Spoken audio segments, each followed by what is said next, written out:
come this morning, so it's great to see everyone. Thanks for coming out today. The weather's a bit naff, isn't it, out there? What's going on with this weather? I don't know. We moved over to Brisbane 24 years ago and it stopped raining since, I don't know. No, normally we have a lovely climate, we can't complain, can we?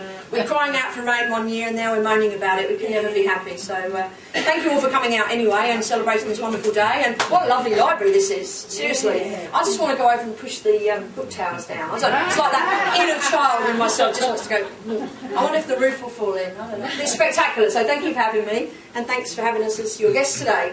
We decided today that we would do a few recipes. One of the recipes is from my old book, a couple from my new, and I'm in the process of writing a third book, which is called Eat for Your Life, and we'll talk a little bit about the campaign as further on we go today. But the three dishes I'm going to do today are loaded with nutrients, loaded with vitamins, loaded with goodness, and the last one I'm going to do has a little bit of decadence on the side. There is a violet crumble in the fridge and a bit of maple syrup and raspberries. We can't just do healthy all the time, right?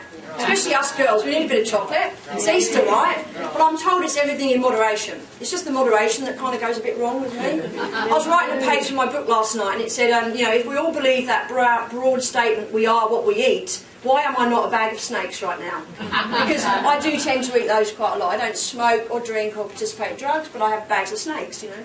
Hence, my teeth are falling out, my bottom's getting wider, and, you know, the one thing I love is causing me to lose teeth and put on weight, but, you know, then again, it could be worse. So I think everything in moderation. So as long as you balance things out, we have to have a treat at the end of the day.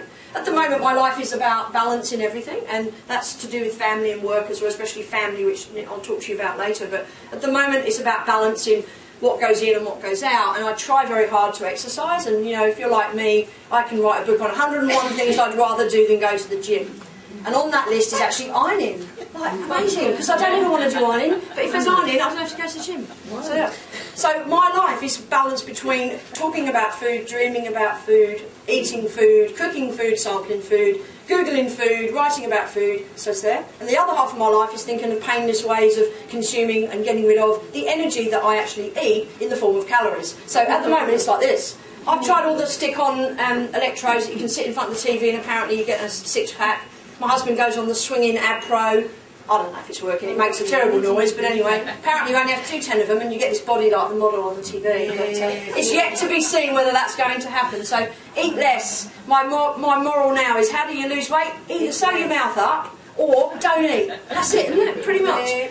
You can drink gallons of water and do all this, but don't eat. Oh, that's the only way you put on weight, is eating. So, my stepfather has a really good philosophy. You can easily lose 4 kilos, just chop one of your arms off.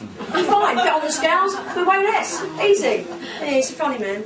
Anyway, what we're going to do today is some farmhouse potatoes. I'm going to do a couple of healthy eating breakfasts. Is that me or is that feedback coming from there? Can you hear it?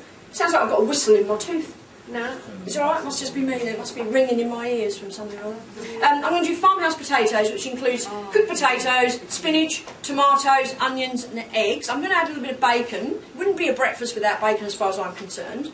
I don't know anyone that can resist the smell of bacon cooking. Right? Even my vegetarian best friend Trish says she misses the smell of bacon. It's a dead pig. Why does she miss it? Seriously. I mean, she's a vegetarian, but she loves the smell. She actually misses eating chicken flavoured crisps as well. I think that's a bit bizarre. But anyway, she comes around, oh, that smells lovely. She doesn't eat it, of course, but I think the smell of bacon is just something that makes your mouth water. If you are on a very strict diet and you're on a fat-free, low cholesterol, healthy kick, replace it with lean chicken.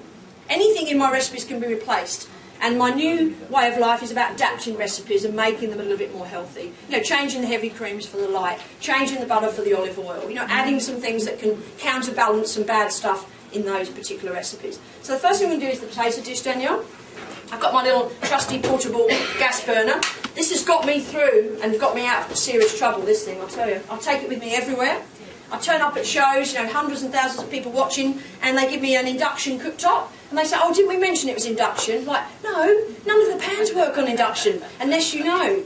So I now have this in my car at all times, so it's a very good thing to have, especially if you have a cooktop at home, like an electric burner, or something that you just moan about all the time. Buy one of these from Big W or Bunnings for like 15 bucks. Seriously, it's really, really good. So what we're going to do now is I'm going to just chop up a little onion to go in here. And I've also got some bacon. So as I say, if you have dietary requirements and you have reasons from a religious point of view, or even just a diet or a taste point of view, don't think that you can't make this without the bacon. It's fine. You can even use anything you've got in the fridge. If you've got some cooked chicken in the fridge, or cooked ham, or some cooked meat, some roast or whatever, you can use that as well. So don't think that a recipe just has to stay completely stable. You can mess around with it. But the thing I teach my students is you've got to know the rules first before you break them. A lot of my apprentices want to just go in there and break the rules, but they don't have the knowledge behind it. So learn the right way of doing it, and then start to change it up, and make it a little bit more your style. So what we're going to do is just chop out a little bit of onion here. You can use spring onions in here as well if you like, if you wish. And if you don't want to put onion in there, it's your dish. It's entirely up to you. I will use a little bit of olive oil in here. Now olive oil is a great polyunsaturated fat, which is very good for you. It also helps to balance out the cholesterol in our bodies. So it is a fat, but it's a good fat. So it attacks all the bad saturated fats in our body. What I want to do though is not heat it up too much. If you heat olive oil too much, you're going to change the whole component of it. It's going to become bad. It's going to become like a saturated fat in the diet. So don't think just because you are frying chips in olive oil that they're healthy for you. They are not. If the olive oil goes beyond about 80 degrees Celsius, it kind of breaks down and it becomes a dangerous fat. So olive oil, the Italians have got that right. They use olive oil just as a seasoning, as a dressing, or to drizzle over risotto or some pasta. Kind of like the Chinese use sesame oil. Same thing, you don't fry with sesame oil, you use it as a fragrant oil. So a cold pressed virgin olive oil should be eaten raw. In other words, in a dressing or poured over a lovely dish at the end to enjoy. The cooking of it has to be done at quite a low temperature. Okay? So I do have some bacon. Is it alright if I put bacon on? Yeah. See, then the feedback forms get better because you smell it all and you think, oh, that's great. If you give them a glass of champagne, the forms get better. Like, seriously, after 2 glasses, it's just like, yeah, brilliant, brilliant, brilliant. That's it. So we're only giving you coffee today, but anyway. I've got cooked potatoes. This is in my book of Leftovers Magic. I wrote a book. I thought it was a silly idea, but I thought I'll do it. It took me about a month or so to put it all together, and it went to bestseller in 2 weeks. $10 just before Christmas last year, and everybody wanted it. I think it's a sign of the times a bit as well. Waste not, want not. That whole new philosophy, old philosophy is becoming new again, fashionable. And also, who hasn't got a bowl of cooked rice left over in the fridge? I seem to, after 35 years of cooking, I still cook too much rice. I don't know what it is. I put it in and think, I could feed a small village with it, seriously.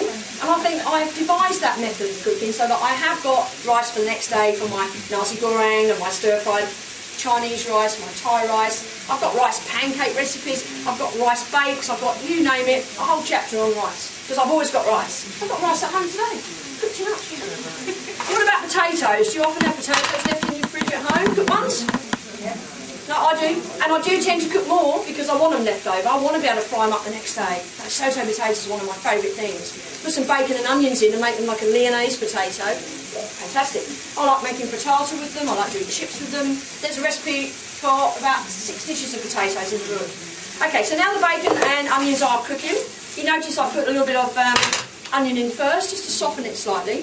Things do take different times to cook, so I'm giving it a little bit of a head start in there. Now I'm going to throw a few potatoes in, and they are the little baby Pontiac or chat potatoes. I tend to use the little waxy potatoes for something where I want the potatoes to stay together. You've got the old dirty old ones, the Sebagos as we call them.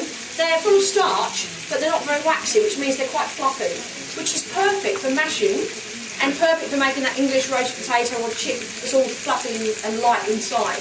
But they fall apart when you want to make something like a potato salad or a fried potato. So any clean, shiny potatoes like the Desiree are the red ones, the chats, the Pontiacs, or the Kiflers, they're the waxy types, and you're more likely to have those stay together on you. Okay? So, bless you. Bless you. Do you need a tissue? That's just my mum. Every time I sneeze, do you need a tissue?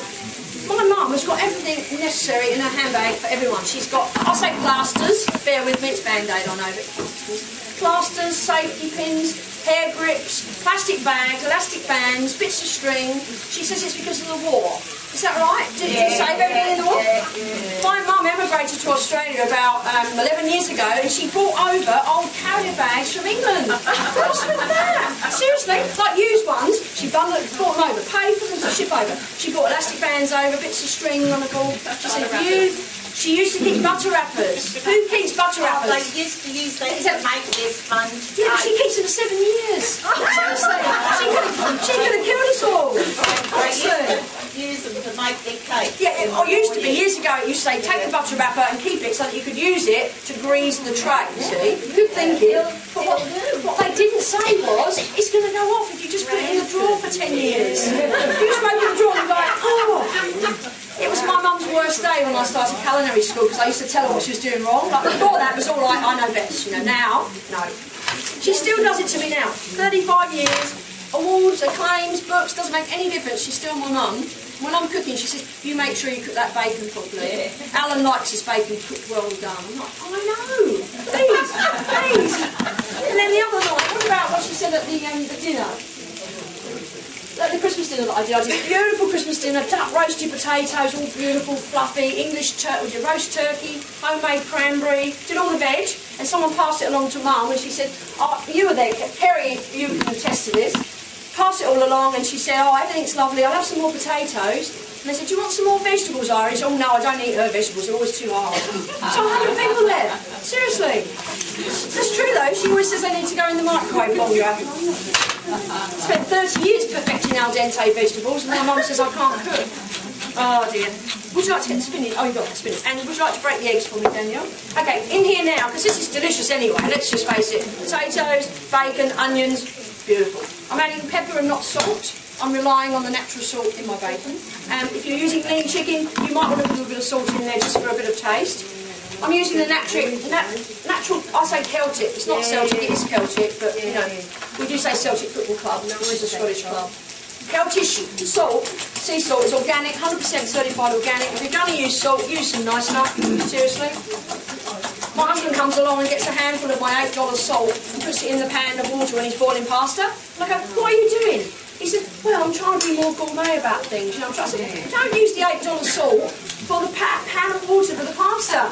Seriously. So you're getting very mean, you are. I said, no, it's just silly. You want to be able to use that just for taste. So basically at the moment I'm concentrating on, you know, obviously everything that I cook. The new book is called Eat for Your Life for a reason, and it's my little sister. She's actually suffering from secondary breast cancer at the moment, so she's very unwell. We've been given a time frame, and I don't know if any of you, I would imagine everyone in here has heard a story of somebody. I don't know what's going on with the world, but everybody knows somebody, either a neighbour, a sister, a mother, a brother. It's terrible. Laura's fighting hard, and the Eat for a Cure charity is about raising money to take her, and hopefully lots of other people, to a clinic in Mexico. We've been once, and we're about to go again in 3 weeks' time, and we've completely reinvented Laura's lifestyle and her diet, and we are now on this very, very straightforward, this is what you can eat, this is what you can't eat, while she's suffering through this disease. She's not allowed to have salt and sugar, so we are thinking beyond that now, different alternatives. We can have organic maple syrups, organic honeys, we can have organic raw sugars, we can have Celtic salt, lake salt, sea salt, but in moderation, in small amounts. But we have to change everything that I'm doing and change everything that she's eating. But it's working, so she's doing great, and you know, she looks good and she feels healthy. So the new book, Eat for Your Life, is based on my journey with her, and I pretty much have stripped away everything that I used to do, and I now focus back on something like the 1950s, where we just made everything from scratch. It's what we should be doing anyway, but you know, we kind of lose it a little bit. Basically now I'm going to try and transfer this, or transform this, into kind of like a frittata, kind of like a scrambled egg, kind of like a beautiful dish with just a few extra alternatives. Cherry tomatoes. Cherry tomatoes, or any kind of tomatoes, are great for fighting cholesterol. They're good for weight reduction. I don't like them. Okay, see, one thing I can eat is going to lose weight, I don't like them. Give me a bag of snakes, it's better.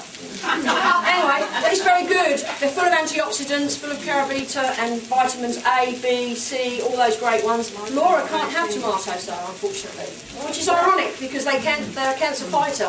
But the particular diet Laura's on, the acidity in the tomatoes reacts with the tonic, and therefore it doesn't work. So we have one list of what she should eat from a cancer point of view, one list what she should eat from the tonic point of view, and another list of what people are telling us she should do. What do you do? Seriously. I mean, if you open the paper, one day it'll tell you to drink 3 cups of coffee a day because it's good for your metabolism, and you turn over, don't drink coffee, it's killing you. So I don't know what to say really, but I'm going to add tomatoes for all those good things I just mentioned in there. Add a bit of tomato, and suddenly we've got different food groups going in that pan. I've got my carbs in the form of potato. I've left the skin on, so I've got extra roughage. We all need a bit of help in that department, don't we, as we get a bit older, ladies and gentlemen? So we're going to do that. My mum picks off every bit of skin. She's like a microsurgeon. She goes down there. My father says she ends up with more left on her plate when she's finished than when she starts. It's a great flip, isn't it? All the skin of the tomato. Spinach, nature's power food. This is like 10 vitamin tablets. Don't even need them when you add spinach to something. This is full of iron, zinc, potassium, magnesium, copper, phosphorus, vitamins A, B, C and E. It's like the alphabet of vitamins. Take it out in the sun, not today. Eat that in the sun, you've got vitamin D. It's everything in one thing. Fantastic. They say though, don't go in the sun because the sun's going to kill you. That's because now we have deficiencies in vitamin D because we don't go in the sun anymore. I'll tell you, we don't know what to believe, do we? Now, I'm going to just turn that flame down slightly. And can you guys all see that loveliness in that pan? If something is full of colour, loads of texture, you know it's going to be delicious, but this is very good for you as well. This is a power pack breakfast with 5 food groups in one pan. And there's only one pan for washing up. Cool. Alright, eggs. Eggs are nature's power food. Now, people say, well, I can't eat eggs because I'm watching my weight and I'm bad for cholesterol and fat. This little baby has more nutrients packed in per gram than anything else versus calories. So in other words, if you can eat an egg, don't get brainwashed about the fat and the cholesterol. Everything else in that egg is fabulous for you. Seriously. Cut out fat somewhere else. Have this. Okay? Dairy, like milk and eggs, are full of every food group that you need, you know. That's why babies alone can survive just on milk. It's a power food, you know. But we're so hung up with the fat content, you know, skim milk, semi-skim, trim skim, like the advert on the TV. I love that. And he goes in and asks for milk. What do you want, mate? Triple skim, organic, or omega-3? Do you want a high top, low top, gold top, silver top, whatever top? It's pretty funny. She's paid. She's paid. Good money. Good money. Alright, eggs. We're just going to pour the eggs in. And any of you that make fried rice know that when you pour eggs into a pan like that, if you've got a beautiful non-stick pan, just stir it through. Look what happens. They kind of curdle and set around, or coddle I should say, not curdle. What am I talking about? Just ignore me. I'm talking a load of rubbish. Look. Basically, you just set them around that lovely dish. Look, and see that spinach? It's still just bright green and beautiful, full of everything that is good for us. If we start cooking that, it's about 90% water in spinach. It's just going to break down. It's going to become very, very watery. You're going to lose all the nutrients. The iron's gone. The vitamins disappear in front of your eyes. The mineral trace is gone. Basically, you need to just cook it lightly. So I'm going to turn that off now. And basically, the rest of that temperature in there, which is the potatoes and the onions and the pan temperature, is enough to finish wilting the spinach and also making that look beautiful, and the eggs just set. Look, just like that. Just like that. It's like Tommy Cooper. Can you put that into that bowl for me nicely, Danielle? Thank you. I've got another spoon there. So one pan, that's enough for 2 people, that recipe. I mean, your recipe on there, you can probably serve it with other things if you wish. But that's quite nice as a brunch item. It's also quite nice as a breakfast. It's just one pan. And everything's done up. You know, the potatoes are pre-cooked and cut. My onion was cut, my bacon was cut, or my chicken, if you want to watch your weight. Spinach, I basically just bought some spinach from the supermarket that was pre-washed and spun. You know, really nice, bright. You're looking at green, bright green spinach that's springy and bouncy and crunchy. If it's looking a bit like I do this morning, had a bit of a late night last night, if it's looking a bit like me, then you know it's gone past its due date. It's not going to be loaded with all those good things. So pretty much look for the freshest that you can. And if you can get yourself to a farmer's market, I hear you guys have a good one at, is it Woodridge or is it Woodridge? Yeah, well, Woodridge. Yeah, beautiful greens, beautiful corianders and fresh herbs and rockets and spinach. Absolutely must be a visit for you guys. Is it on a Sunday? It is on a Sunday. It's Okay. one of the best markets I've been to. There you go. Fresh herbs. At the train station. At the train station. Yes. Perfect. And they lasted for about 3 weeks. It was Really? incredible. Like fantastic. 2.5 weeks. Amazing for a juice. Oh, that's nice, yeah, fantastic. Alright, just going to get a little bit of spring onion just to garnish on the top. But you've got colours in there. You've got, as I say, you've got your tomatoes in there for vitamins, minerals and antioxidants. As I said, good for fighting cholesterol and also good for weight loss, apparently.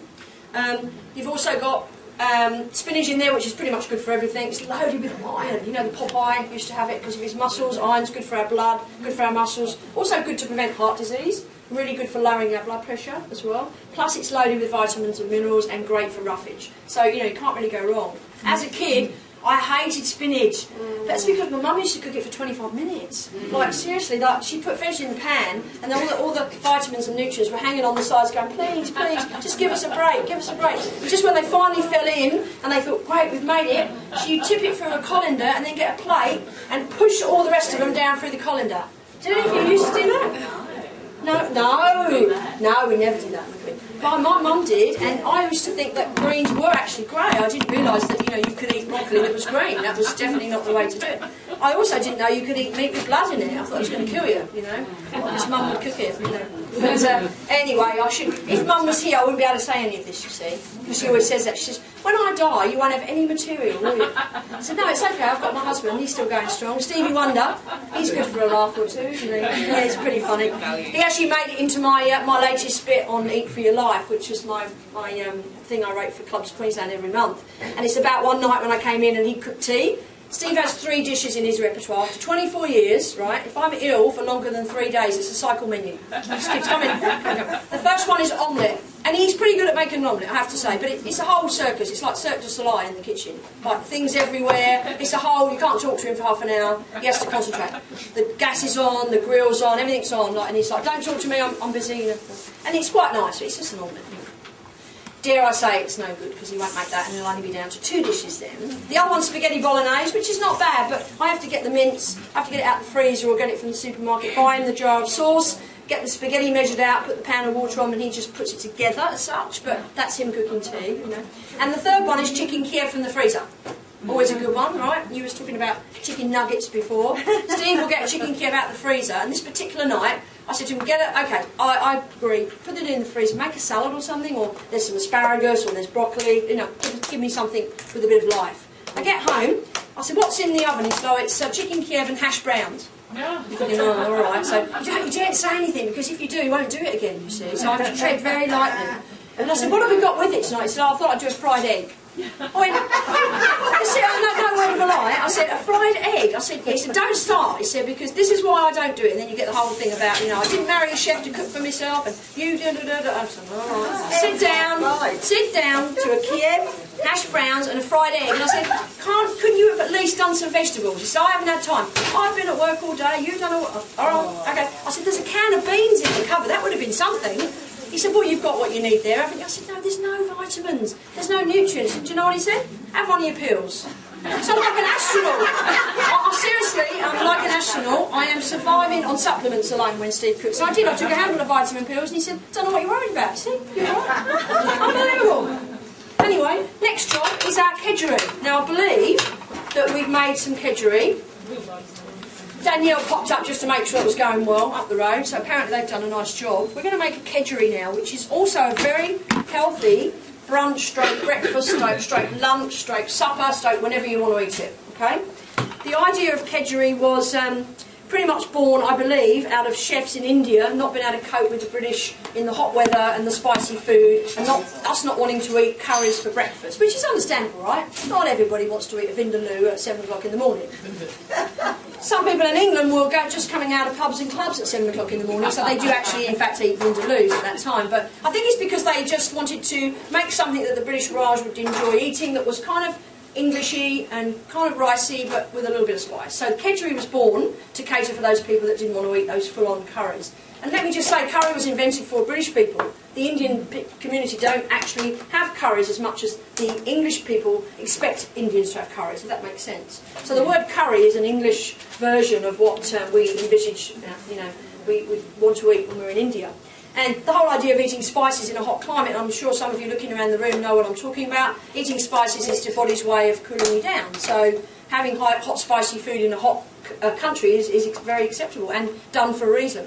It's supposed to make us sweat and cool our inner bodies down.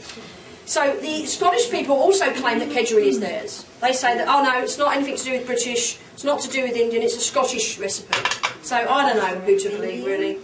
It's like if you believe the Italians, they made pasta first. If you believe the Chinese, they were making noodles long before Italy was even discovered. Right. And Marco Polo wrote in his diary that he saw noodles in China and brought the idea back to Italy. So who made it? I don't know. The Chinese did ice cream first, by the way. Even though the Italians would say it was us with the gelati, it wasn't, it was them. But I do have to say that on good authority, Yes. the Greeks think they invented everything. Do they? Anybody Greek in here? Anybody Greek? Do we have anybody? No one's going to say now. Too embarrassed. Too embarrassed. George used to say that all the time on the show. The Greeks invented everything. Really? Did they? Yes. Oh, okay. Well, according to George. I know the Romans invented plumbing. I know that. Apparently. They did. No, they had plumbing long before we were. Beautiful. Alright, now I'm going to make some kedgeree, which today is made by an English person that lives in Australia that's visiting Logan with a community of like 50 different countries watching, right? So it doesn't matter where it's from. We reinvent these things for ourselves. Now, the idea of kedgeree really should be using smoked fish, and that's where the Scottish claim it's theirs with their smoked salmons or their smoked haddock or herrings, like a smoked kipper, that used to go in here. The Indians claim it's theirs because of the use of turmeric and cumin and curry powder, and the English we just go along to the ride and claim everything. That's what we do. We charge into a country and say, righto, it's ours now, see you later. That's what we do. We do that. We can't help it. It's just one of those things, yeah. We do, yeah, absolutely. I think my stepfather said it was the worst day of his life when they built the Channel Tunnel. It meant the French could just walk into the country. Anybody French in the audience? Hopefully not. I lived in France for 1.5 years. I loved it, by the way. So this is my stepfather's opinion of everything, not me. He's the old school that believes that we won the war because we were so isolated and we were, protected kind of thing. I am going to add some butter. Is anyone opposed to me using a bit of butter in this recipe? If you are, and you don't want to put too much cholesterol and saturated fat in this, use just olive oil. Seriously, you can just change up. But I think that sometimes you can't beat a bit of butter on something, right? Now, this is another story about Steve again. He puts loads of butter on his bread, on his toast. And I said to him, Steve, I said, look at all that butter. He said, don't worry, it melts in. As if it means that he can't see it. So, honestly, that's what he says. His mum is to blame, God rest her soul. She used to make sandwiches that I thought were cream cheese sandwiches, but it's actually the butter. Old people tend to do that, don't they? Well, they live in Melbourne, you see, so it was quite cold, so the butter was always hard. There's nothing worse, is there, than a piece of bread and you get those popsy little butters when you're on holiday that are so... I sit on mine, I put it underneath, like this, warm it up. And one day I was thinking, what's going on in there? Steve said you forgot the butter, didn't you? That's the true story. You've never done that when I've eaten. No, it's just special. I don't tell everybody. But there's nothing worse, is there? Why don't we get it out? Room temperature we want, don't we, in restaurants? So annoying. Alright, this recipe requires cooked rice. I cooked 3 of these, by the way, last night. No, actually, because I do have a curry at home to have for tea.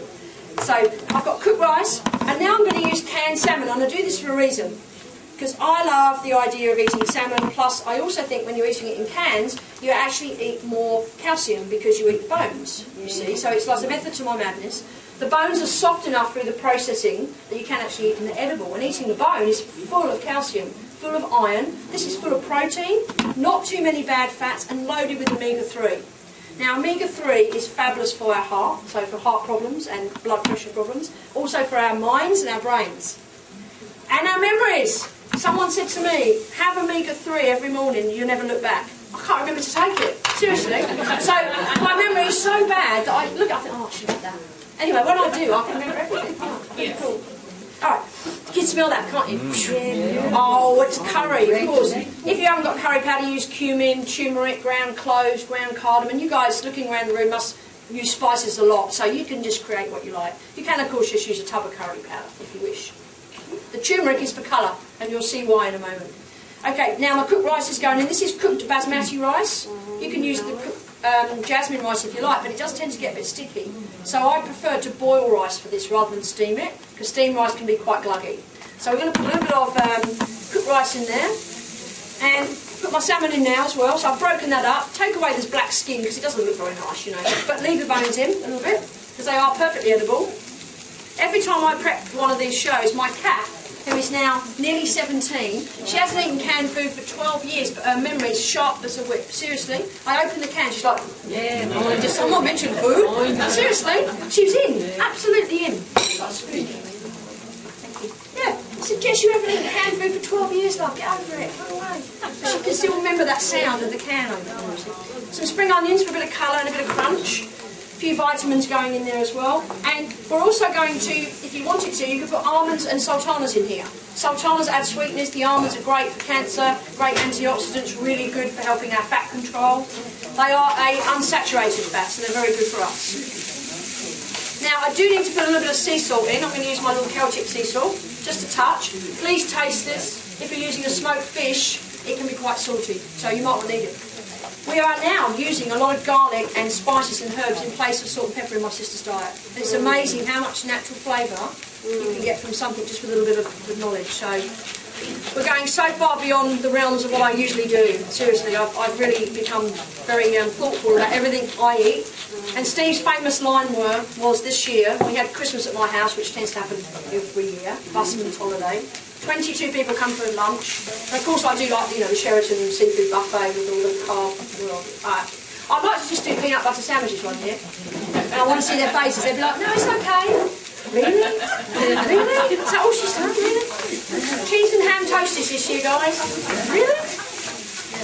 Anyway, Steve's famous line, even though he's very supportive of my beautiful sister and me, he says, we're not all eating that crap for Christmas, are we? I said, what do you mean? He said, can't all eat that healthy stuff, it's Christmas. I'm like, seriously, we're going to all eat exactly the same as Laura eats and you won't even notice. And you know what? Nobody noticed. I did Christmas puddings without sugar, I did mince pies without sugar, I made my own mincemeat, I made pastry without sugar, I made a brandy butter which I called a sandy butter because I used this agave powder that was gritty and it didn't dissolve, and I spun up the butter and sugar. I put imitation brandy in because you can't have alcohol. I made mojitos with mock rum, and I made it with cane sugar syrup and lime and mint. She had everything we had, with the exception of the ham. She's not allowed to have pork products, but we had everything that she could eat, and that is a testament to what you can do if you have to. Seriously, if you have to. I mean, hopefully all of you in this room are not having to do that for health reasons, and I hope to God that you're all safe and well, but there are times in our lives where we do have to look at our diet, and sometimes our diets can actually physically change our well-being. So, I've become this new prophet of, okay, well, whatever goes in your mouth has dire effects on you either now or later, I'm not saying I won't have snakes anymore, just to say that, I'm going to have that, because that's just what I do. Alright, so here we are, finished. Don't forget I've been chit-chatting as well, so if you weren't chatting, you'd have that done in like 3 minutes, it'd be out now. Turn the heat off, and now I've got this beautiful coloured rice, smells fabulous. This is honestly one of my favourite brunch dishes. Is it? Yeah. Is it? Some days, when I'm being a bit lazy, this is great brunch.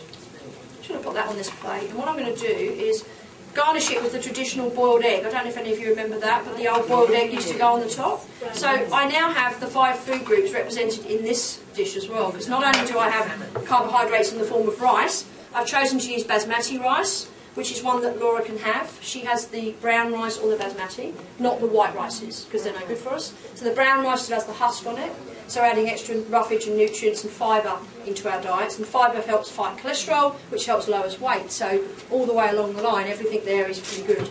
The spring onions have a crunch and there's a bit of vitamins in there as well for flavour. So the spring onions and the spices do the job of salt and pepper, so you don't have to actually put as much seasoning in. Because we all know that we do need sodium in our diets, but we get enough sodium and salt naturally in the food. So don't be adding too much. Like Steve seasons his meal for a good 7 minutes, seriously. Scissors. He takes his plate away and there's a perimeter of salt and pepper around on the bench. I can't get him over it, it's just, He says I nag him constantly, but my opinion of that is he wasn't a pain in the neck, I wouldn't have to nag him. Seriously, so he's only got himself to blame, isn't he, really?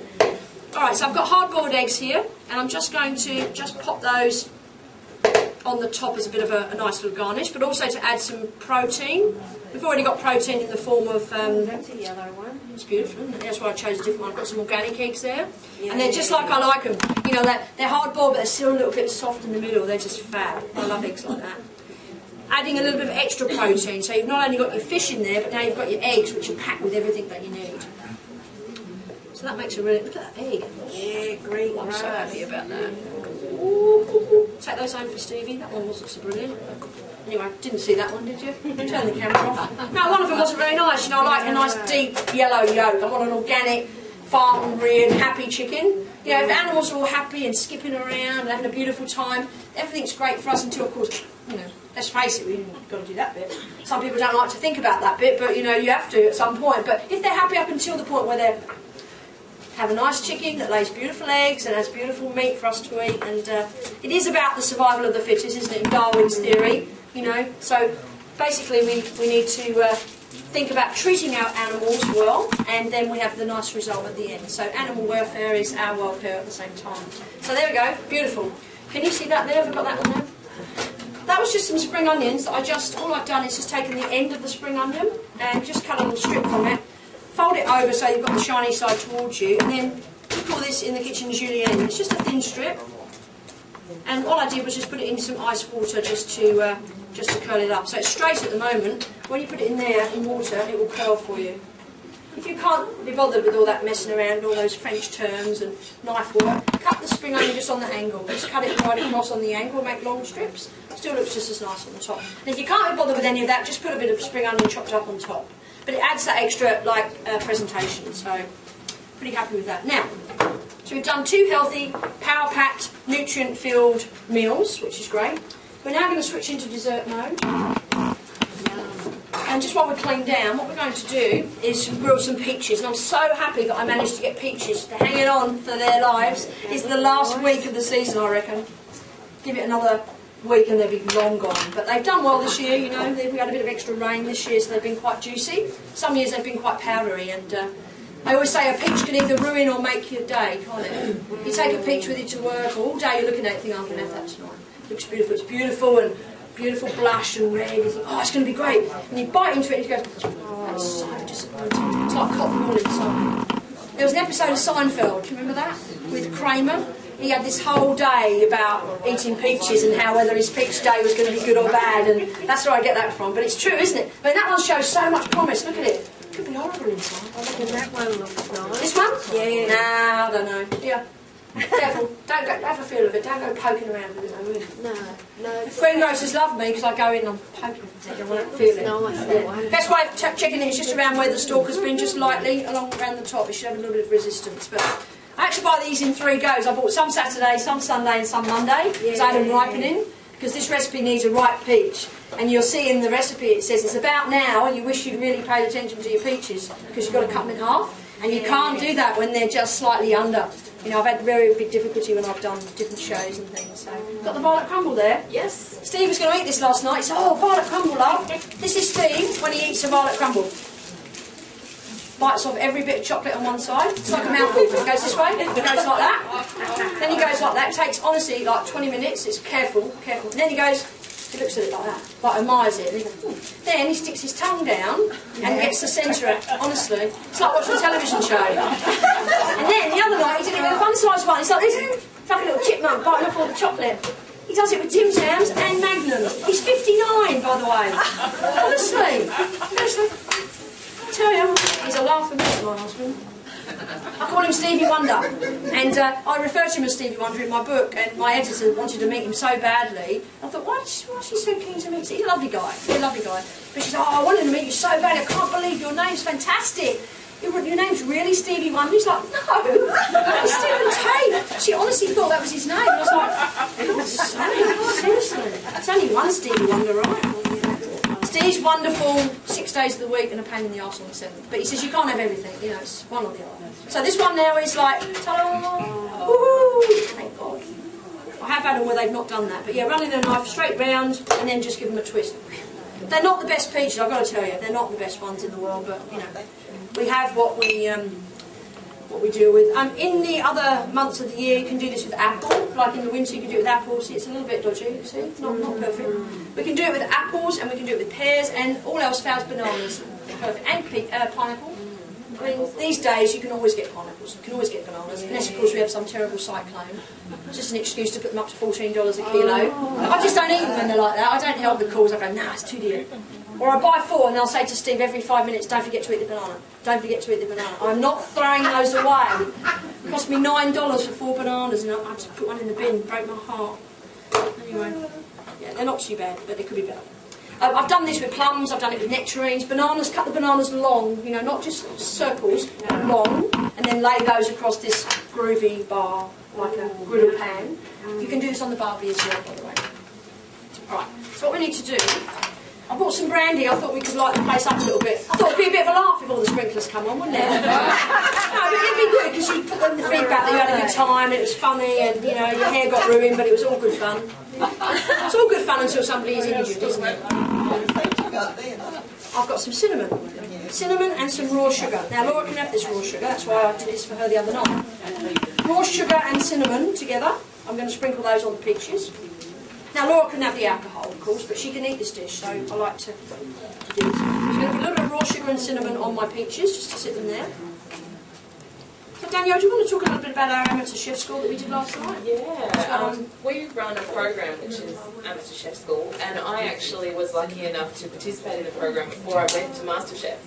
I went through my audition, got into top 50, and I contacted Alison and said, I really need some help. I want help with my knife skills and just general presentation and, you know, let's amp things up a bit so I can do well. And Alison said, come on in, and it was the best thing I ever did. It gave me so much confidence on the show, and it obviously worked. It worked, yeah. Because top 12 is pretty good. Yeah. Now I'm working with Alison. Yep, full time.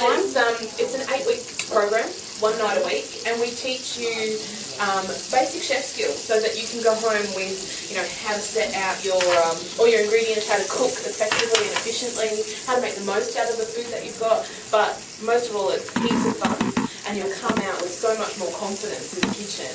I absolutely love assisting Alison with the program because it's great to see people come in week one and being scared of the kitchen and leave 8 weeks later and they've created a signature dish and they're loving their time in the kitchen. So we run it at Learn Cook Dine.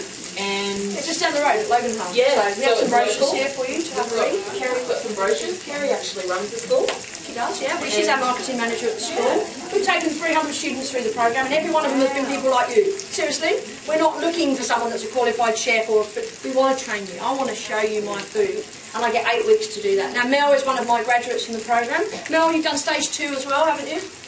Yeah, stage 2, and now we're doing level 3. So they won't go away. Right. They keep coming back, and it's fabulous. Like, that's the best recommendation you can ever have. Is that, you know, we don't actually advertise outside of things like this, or we advertise in the school, but mostly it's word of mouth, and that's the best form of advertising because people are recommending us. And yeah, pretty much we've had a couple of people go through our course that have become finalists on My Kitchen Rules. We've got Danielle as one of our big stories in MasterChef. We've actually placed about 15 to 20 young people into apprenticeships from that, so it has benefits like that as well. It's not just be better at home, it's actually got the small margin of people that do want to make a TV career, tiny bit, but mostly it's for people like yourselves that just want to get better at home, learn the knife skills, learn the different methods of cookery, learn how to do things with confidence, become a better, smarter chef in your own kitchens at home, you know, and it's all about the health aspect as well, and learning methods of cookery and science behind food. And once you learn those beginning things, you can then branch out and learn so much more. Well, we still learn every day, don't we? Still definitely. Yeah, and I learn a lot from my students, and I would learn a lot from you guys, from all your different nationalities and different communities and countries that you come from. I love to hear your stories and what you cook. For us, it's intriguing. We love to hear that. I'm very excited about next week because it's the last week of this block, and everyone's doing their signature dish, and we always learn a new dish or pick up a new tip, and it's probably one of the most exciting nights of all. Certainly is. But we also give you the tools that you need as well. So we give you a chef's knife, you get an apron, you get a folder for all your recipes. So you should leave with a whole heap of knowledge, but also the tools to go home and use as well. And Kerry's got some brochures. Kerry's my marketing manager. She's here today if you want to have any chat with her about the courses. Not only that, though, I also run a scholarship program. So if anyone in here, I don't know if anyone's in here wanting to be a chef or wanting to get out there and work. I don't know if that's what you want to do. I mean, you're all off today. I mean, maybe some of you do need to find a job, I don't know. Some of you might just be a ladies and gentlemen of leisure. How I wish. I want to retire when I'm 50, but I just need to know the day I'm going to die, then I can budget so much better. Like, seriously, if I knew that, I'd be like, okay, this is what I can do. So you said about being friends with your money. I don't have it long enough. Like, it's cool, you know, you've got to form friendship with this. If I knew that day, I could be so much more relaxed about what I do. My stepfather's 84 and he's still worrying. He says, I just want to know, you know. If it's 2 years, great, I can go on a cruise, you know. But you just don't know these things, you know. Thank God, thank God. But when you're faced, like my sister, faced every day, knowing what she knows, I don't know how anybody deals with that, seriously. And if you are dealing with that, my hat goes off to you because it's incredible willpower and incredible positivity, and our family has really I guess when we exploded with the terror of cancer, and now we're a different family. Now we feel like we're on top of things a little bit. And I think when you feel like you're in control of it, you know, people say, why are you going off to Mexico? You know what? I go to Mexico because it makes Laura feel like we're doing something. That's why I go. It's worth the plane ride for me to go somewhere where we believe there's something that we can be doing, you know. And it's a powerful journey, and you know, a lot of it for me is about the food side of it, but also the emotional side of it. So, you know, I guess we always say that you want to know when you're going to die, but do we really? We should live every day as if it's our last, you know. Enjoy the moment. And enjoy these peaches with a bit of butter on it, seriously. I mean, you know, if you can't have a bit of chocolate at Easter and a bit of butter at Christmas, then who are we? You know, we've got to be able to enjoy life as well. But without the detriment of our health, obviously. Can you see that in that pan? Yeah, see, I haven't done anything, have I, really? All I've done is just put a peach in a pan and stood guessing. Turn it over, it looks like a sensational super chef's been in town. You know. So basically I've got... Excuse me, Alison, have you left the stones and the peaches? Oh, no, I've taken the stones out. Here they are. Want to chew on one? Oh, yeah. Sorry, I keep you quiet for 5 minutes, won't I? All right. No, I remember when I put my knife around, I twisted it out and then just popped the stone out. Right. Yeah.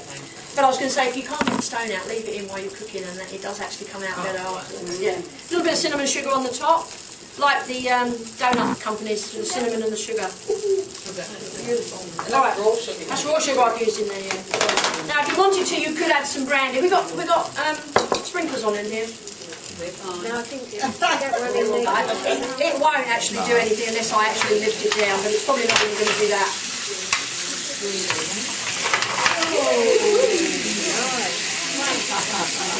I've got fire, I've got rain. See me sometime again.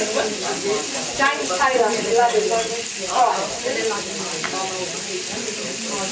So the scholarship program I was talking about, anybody interested in becoming a chef or wanting a career as a chef or working in a restaurant or anything like that? If you are, I've got a scholarship program. It's called the Culinary Career Start Scholarship. It's directly funded by the Queensland Government and it's free. We interview for it. We give out 15 places. We give you all your uniforms, all your knives, all your tuition, all your books up front, and then we place you in a position for 2 weeks as a work experience. And then most times, 70 to 80% of our students are now placed in full-time apprenticeships. We've just had a program finish on Monday. We had 13 students on that program, and only 2 of them are not going to become apprentices. One is a 57-year-old nutritionist that has her own business that doesn't want to be an apprentice, and the other one is doing a bachelor degree of journalism, and she wants to be a food writer. So we've had great success with the program. It's run from Logan State High School in their new trade training centre. It's completely free of charge, but all we ask is that you're passionate about food and that you commit to us for 4 weeks so we can train you. And basically it's a really good career start for you if that's something that you'd like to do. And as I say, it's a little different from the amateur chef school, which is about nice to know, get better cooking at home. It's fun, energetic and fabulous. This one's professional. Well, of course the other one's professional as well because I run it, of course. But this one is a professional course for a professional outcome. And that means that we put you in a job as a chef. And that's what you do to earn your living. So, yeah, a little different. But anyway, what I'll do is pop this in this lovely bowl. Now, Steve always says you could serve up anything in this bowl and it will look good. Sometimes it's about the presentation, isn't it? If you just put a scoop of ice cream in that bowl with a few raspberries on the top and a squirt of honey, everyone's going to go, oh, look at you. How did you do that, doll? Oh, I just scooped it out of the container, love. Like the castle, you know? Seriously? No, watch what I do. Watch what I do to this. You're going to love this. Right, take out my 3 nicest peaches. 1, 2... Is that our lunch for later? Oh, I love this. Look, I've got some natural organic yoghurt which Laura can have, unsweetened with just raspberries. So it's that natural yoghurt. I'm going to use a little hot spoon and I'm just going to run that across the yoghurt and make a nice little shape on the top there. A little bit more in there. When I'm doing this for myself, I actually use mascarpone, but I'm trying to keep it nice and healthy and, you know, relevant to our Health and Harmony Day. Fresh raspberries, look at those. Well, it cost me $7, of course, but anyway. They are some of the biggest raspberries I've seen this season. They are absolutely delicious. Yeah, I know that's why they're dear, but keep those ones for me. I'll give them anyway. Alright, nuts. I've got some slithered almonds, which are fabulous, once again, as you appreciate. And I've also got some of those lovely flavoured almonds. Coles and Woolies are doing these gourmet nuts now. I've got tiramisu flavour almonds. They've got a bit of sugar on them, so if you're worried about your sugar content, go for your plain natural almonds. Macadamia nuts, Brazil nuts. Brazils and almonds are really good for fighting cancer. They're also very good antioxidants, so they're very good to balance our bodies and our metabolisms. So you can put a few of these little tiramisu nuts on there if you wish. as well. Where do you buy those? They're in Woolies and Coles, actually. Would you like to show that bag? We'll show you the bag. We're not on any commission, you understand. I should I'm do. just I should do. curious. Here it is. Yeah, so they're in a little bag. Honestly, not so good after you've had a tooth out, by the way. I had a tooth out last week. Honestly, if I lose a tooth every year of my life between now and when I'm 60, I'm going to have no teeth. The last 2 years I've had 2 teeth taken out. It's the snakes, I think. It's the snakes. I vowed last Thursday, I said, did I not? Yes. As my witness, I'm never going to eat a snake again. And last night I battled through one like a little soldier. I managed to eat one. Yeah. It took you 15 minutes, but... Oh, look at this. Look at this, look at this, look at this. Who doesn't want to eat this? You aren't going to get to eat it, so you... But anyway, organic honey, local honey from Oxenford, and organic, pure Canadian maple syrup. Yes, you could argue there is sugar in it, but it's natural sugar. It's not processed, it's not refined, it's not cane sugar. Perfect. Palm sugar is another one you could use. Make up a little syrup of palm sugar, because that's natural sweetness. That's delicious on its own. A little sprig of mint would be delicious, but you can also use a bowl of crumble. Steve would go, oh, don't break it. It's going to take me ages to get the chocolate off that. Oh, he's so funny, Steve. I wish he was here, actually, because he makes a good laugh. Anyway. All right, let's put a little bit of honeycomb on the top of that as well. Look at that. Would you not want to eat that? Honestly. Should we raffle it off? Yeah. Who's going to give me $5? Okay, so we've got Kedgeree, farmhouse potatoes, and the decadent grilled peaches, a bit of brandy, a raspberry natural organic yoghurt, some almonds and some raspberries on there, full of vitamins, full of flavour. I did add a little bit of butter, I must admit, you know. Can't quite let go of that. I've been trained by French chefs, so you know, if you don't put any butter in anything, you're going to slam for flavour. And butter does give you that lovely colour. Look, I mean, say what you will about it, but when you're frying with butter, always have a little knob at the end. Don't fry completely in it. Use your sunflower oils, your canola oils, your vegetable oils, get healthier, and then finish with a little knob of butter just for flavour. So you're not missing out, but you're not actually loading with saturated fats. Kerry, we've got some brochures over there as well. Who wants to go to Italy? Ah, are you going to put one in the raffle prize? $10,000. Lucky door prize today is a free trip to Italy. That's actually just one of my books. Bit of a disappointment, really, isn't it? Sorry. But we do have a couple of food tours this year, and they are fabulous. If you like laughter and you like food and you like to go on travelling holidays, then you should come with Kerry and I, because last year we took a group of foodies to Thailand and we had a fabulous time. I take the serious food side of Thailand, Steve takes the alternative tour of Thailand. So the gentlemen go off with Steve, you can imagine where they go, and the ladies go off with me for massages and manicures and pedicures and all sorts of beauty treatments. The boys come back rolling drunk, and let's just say a few ping pongs have flown around the place when Steve goes on the tour. Anyway, the whole point of it is for good times and good laughs, and everyone that goes is there because they love food, they love energy and shopping and laughter. And this year we're going to Italy. We have a, how many day tour, Kes? 20 days. 20 days in Italy. Wow. Fabulous. We start off at Milan, we fly into Milan, but on the way we stop in at Singapore and go to Raffles for afternoon tea. We go on a local visit to a market in Singapore with a local Singaporean chef. We then travel on to Milan. We have 4 or 5 star accommodation all the way through Italy. It's fabulous. Meals are included in the form of breakfast, and most days it's either lunch or dinner at a cooking school or restaurant or a food trip. We go from Milan over across to Verona and Venice. We go down into Bologna, all the places that mean something about food in Italy we've picked. And we're also going to take you to some of the sightseeing stuff as well. And we're not just going to drive by and go, quick, look to your right, blink, Tower of Pisa. Missed it, sorry. We're actually going to stop. Seriously, we're going to stop at those places. We're going to Rome, and yes, we're going to go to the Colosseum, and we're going to go to the Sistine Chapel. One of the funniest things in my life was seeing someone looking up at the Sistine Chapel. She had a neck collar on. She was like this, walking through. I'm thinking, where would you go? Seriously. No, she was like this. I said, oh, I just didn't want to miss it, obviously. But it's going to be fabulous. And we're going in October when it's quieter, not so many tourists, not so many kids around. We all love kids, but I don't want to go on holiday with loads of kids around. Especially we're going to be serious about food and shopping, right? So we're going over on Singapore Airlines. Everything's led from a beautiful point of view. It's all arranged, organised, all the transfers, all the flights, everything's included. So if you're interested in coming with us, we'd love to have you. We're nearly sold out with Italy. We're just about full, but we've got a few places left. So Kerry's got details of that over there. Come and see me. And Debbie, do we have details of the scholarship program? Did you print those off for me? I've got some. I'll get those on the chat. We'd love to have anybody that's interested, seriously, and obviously you're interested because I'd hate to think you were just here for the free food. So let me ask you, if there's not any free food or coffee, would you still come? Yes. Next time you save yourself a bit of money. Seriously. Thank you so much for watching us today and listening to our silly stories. And, you know, if you can't laugh at yourself, then, you know, laugh at Steve.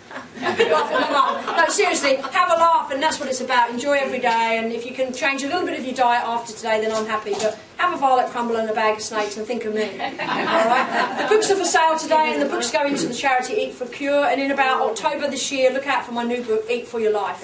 It is based on everything I've done today about beautiful food made healthy with a few changes. You can make big changes to your life in little ways, so little steps. The big book is $30, the small book is $10, but together today $35 if you would like to buy both. A few dollars go into the charity, and we've raised over $25,000 now, so it's huge. We've only just started, so we're getting bigger and bigger. And the next book is totally being published, and it's been sponsored, and everything goes into the Eat for Cure campaign. So if you know anybody that's struggling and needs some help, but would like to go to Mexico in the future, then you need to email me and let me know, because I want to try and help as many people as I can. So thanks very much for listening, and thank you to Debbie and the lovely library staff for having us today, and Julie for making the tea and coffee. Danielle, thank you again. Thank you, Kerry. Thanks, guys. See you later.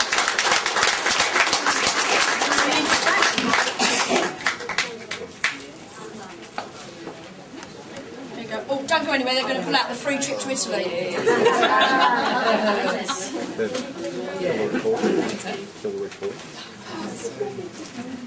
Don't want it? Yeah. Sorry. You've got first chance.